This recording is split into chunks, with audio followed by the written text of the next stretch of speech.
जगन्नाथ बाबा हाकिम डान बिया भाई टोला पर के लोग जे बाप बाल बच्चा के बचा कर राखी जगन्नाथ बाबा से। कौन मन तर मारल सवतीन हो, प्यार के बाजा के आपन बीन हो, हाखिन डाइन भइल बिया जगन्नाथ बाबो कइले बिया भतार हमार रखले बिया। हमरा के जगन्नाथ बाबा कह देले बिया।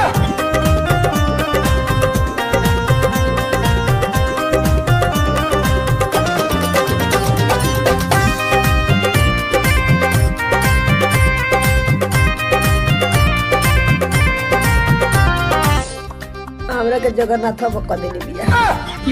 जगन्नाथ बाबा हाकिम डान बिया भाई टोला पर के लोग जे बाप बेरी बेरी आवत रहे हमरा उ घरे, जननी ना ओकरा के काऊ करे, सैया से नजरिया लड़ैलस रे दादा, का कहीं हमरो जिंदगिया खैलस रे दादा।